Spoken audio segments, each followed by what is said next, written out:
बात करेंगे triad of death के बारे में। ठीक है, तो ट्रायड ऑफ डेथ क्या होता है कि जब भी कोई पेशेंट को कोई ट्रॉमा होता है, ठीक है, तो वहाँ पे हम इस चीज़ को देखते हैं। तो इसमें जो सबसे पहला जो ट्रायड ऑफ डेथ का सबसे पहला कंपोनेंट है वो क्या होता है, इसके अंदर अपना सबसे पहला कंपोनेंट होता है हाइपोथर्मिया। ठीक है, दूसरा अपना कंपोनेंट क्या हो जाता है इसके अंदर, एसिडोसिस। ठीक है, इसके बाद जो तीसरा कंपोनेंट है वो अपना क्या था, कोगुलोपैथी। ठीक है, तो अब ये क्या होता है, ये पूरा का पूरा एक कास्केड के फॉर्म में चलता है, मतलब एक के बाद एक ये एक साथ में चलते रहते हैं। ठीक है, हाइपोथर्मिया मतलब उसका टेम्परेचर क्या होगा, वो कम हो जाएगा। दूसरा एसिडोसिस मतलब अपन बात करते हैं कि इसके मेटाबॉलिक एसिडोसिस या फिर रेस्पिरेटरी एसिडोसिस हो जाएगा। कोगुलोपैथी का मतलब क्या हो गया कि जो उसके जो ब्लड प्रोडक्ट्स हैं वो क्या कहते हैं, कोगुलेट करने लग जाते हैं। अब वो कोगुलेट करने लगेंगे तो क्या करेंगे, वहाँ पे थ्रोम्बोसिस वगैरह ये सारी चीज़ें वहाँ पे फॉर्म हो जाएगी।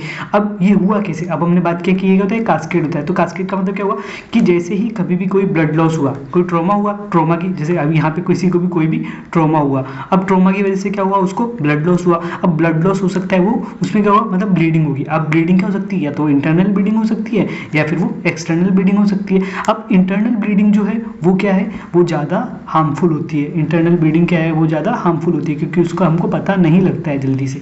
जबकि एक्सटर्नल ब्लीडिंग तो फिर भी हम कभी इसको पता, बाहर से दिखने पर हमको पता लग जाएगी।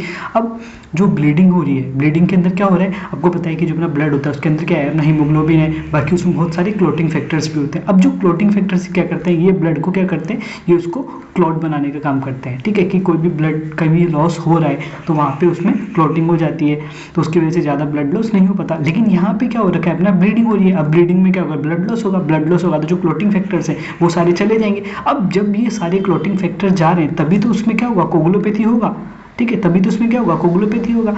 अब यहाँ पे क्या हुआ कि अपना जो ब्लड है, हम बात करते हैं ब्लड के फंक्शन के बारे में। तो ब्लड क्या करता है, अपना टेम्परेचर रेगुलेशन का काम करता है। अब टेम्परेचर रेगुलेशन का काम कर रहा है तभी तो जब अपने बॉडी है, कोई ट्रॉमा हुआ है, ठीक है, कोई भी क्या हुआ, कोई भी ट्रॉमा हुआ। अब कोई ट्रॉमा जब हुआ तो उसके अंदर क्या, अपनी बॉडी के अंदर जो अपना टेम्परेचर है वो कितना है, अपना 37 हम मान के चलते हैं। ठीक है, जो 37 वाला जो अपना टेम्परेचर है उसमें क्या हुआ, ब्लड लॉस हुआ।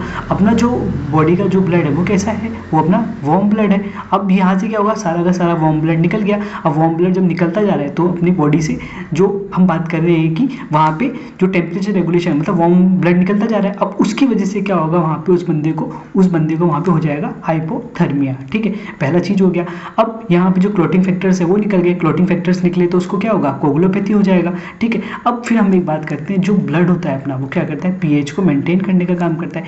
अब जब पीएच को मेंटेन करने का काम चलेगा तो अब जब अपना ब्लड लॉस होगा तो वहाँ पे क्या हो जाएगा, एसिडोसिस हो जाएगा। अब एसिडोसिस हो जाएगा तो अभी ये क्या होता है, यही इसलिए हम बात करते हैं पूरा पूरा कास्केड होता है। तो सबसे पहले हाइपोथर्मिया क्यों हुआ, क्योंकि वार्म ब्लड अपनी बॉडी से निकल गया। दूसरा एसिडोसिस, क्योंकि ब्लड क्या करता है, पीएच को मेंटेन करने का काम करता है। फिर जो अपने क्लॉटिंग फैक्टर्स निकल गए उसकी वजह से कोगुलोपैथी हो गया। ठीक है, अब यहाँ पे बात करते हैं कि इसमें अपन इसको मैनेजमेंट क्या करते हैं। तो जब भी आपने देखा होगा कि इमरजेंसी वाले डिपार्टमेंट में कभी भी अपने पास कोई पेशेंट्स आते हैं, कोई ट्रॉमा का कोई पेशेंट आया, ठीक है, तो वहाँ पे क्या करते हैं, उसको बहुत ज़्यादा ब्लड लॉस हो गया तो वहाँ पे सबसे पहले अपन क्या करते हैं, आईवी लाइन लगाते हैं। आईवी लाइन भी कैसे लगाते हैं, लार्ज निडल वाली लगाते हैं, और वो भी कितनी लगाते हैं, 2 लगाते हैं।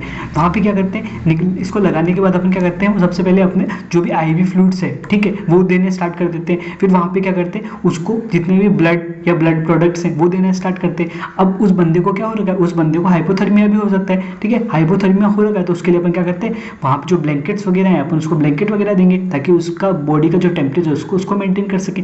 फिर यहाँ पे क्या करेंगे, अपन देखेंगे कि भाई इसको एसिडोसिस तो नहीं है तो आर्टेरियल ब्लड गैस करेंगे, उसका एबीजी करेंगे। एबीजी तुरंत अपन करके उसको पता लगाते हैं कि भाई कोई एसिडोसिस वगैरह तो नहीं है। ठीक है, ये उसका क्या होगा, मैनेजमेंट हो गया। अब यहाँ पे जो भी उसकी ब्लीडिंग हो रही है, उस बंदे को जो भी इसको ब्लीडिंग हो रही है तो उस ब्लीडिंग को रोकने के लिए अपन क्या करते हैं कि जहाँ से भी कोई ब्लीडिंग हो रही है वहाँ पे अपन क्या करते हैं कि उस ब्लीडिंग को स्टॉप करने का काम करते हैं। कि अगर कोई कट वगैरह है तो वहाँ पे अपन क्या सुचरिंग वगैरह करेंगे, कोई अगर कोई वेन्स वगैरह डैमेज होगी हम उनको सुचरिंग वगैरह करेंगे, या फिर जहाँ पे भी कुछ ड्रेसिंग वगैरह करके प्रेशर बैंडेज वगैरह लगा के उसको हम स्टॉप करते हैं। तो ये क्या है, पूरा का पूरा एक ट्रायड ऑफ डेथ है जिसकी वजह से डेथ होती है किसी भी मेजर ट्रॉमा में। ठीक, थैंक यू।